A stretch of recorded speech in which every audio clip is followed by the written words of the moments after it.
In the heart of India, where tradition meets modernity, stands Ambika Darbar Batti. భగవంతుడికి భక్తుడికి అనుసంధానమైన అంబికా దర్బార్ బత్తి. అంబికా దర్బార్ బత్తి. ఈ పేరు వినగానే మనకు ముందుగా గుర్తుకొచ్చేది అంబికా కృష్ణ గారు. తెలుగు రాష్ట్రాల్లో ఈ పేరు తెలియని వారు చాలా అరుదుగా ఉంటారు.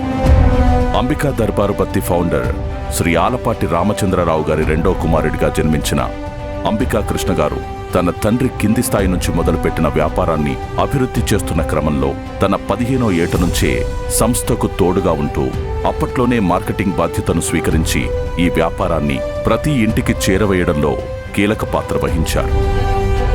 అంతేకాదు, అమ్మను మర్చిపోలేము, అంబికాను మర్చిపోలేము అని క్యాప్షన్ తన స్వహస్తాలతో రాసి ప్రతి హృదయాన్ని హత్తుకునేలా చేశారు.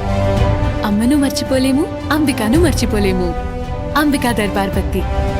అంబికా కృష్ణ గారు తన అన్నలు మరియు తమ్ముళ్లతో కలిసి సుమారు 30 మంది కుటుంబ సభ్యులతో ఒకే ఇంట్లో ఉంటూ సమగ్రత మరియు ప్రేమను ప్రతిబింబిస్తున్నారు. రాజకీయ రంగంలోనూ అంబికా కృష్ణ గారు ప్రభావం చూపించారు. 1999లో ఎమ్మెల్యేగా గెలుపొందారు. ఆ తర్వాత ఏపీ ఫిల్మ్ డెవలప్మెంట్ కార్పొరేషన్ చైర్మన్గా పనిచేశారు. దాని అభివృద్ధికి కూడా ఎంతో కష్టపడ్డారు. అంతేకాదు, ఇప్పుడు బీజేపీలో చేరి ఆంధ్రప్రదేశ్ పర్మనెంట్ ఇన్వైటీగా బాధ్యతలు చేపట్టారు. త్వరలోనే మరిన్ని ముఖ్యమైన పదవులు బీజేపీలో అంబికా కృష్ణ గారికి అప్పగించనున్నారని వినికిడి ఉంది. అనేక రంగాల్లో అద్భుతంగా రాణించి చెన్నైలో హోటల్ స్థాపించి విశాఖపట్నంలో హోటల్ నిర్వహణతో పాటు సినిమా రంగంలో సుమారు 10 సినిమాలు నిర్మించడం జరిగింది.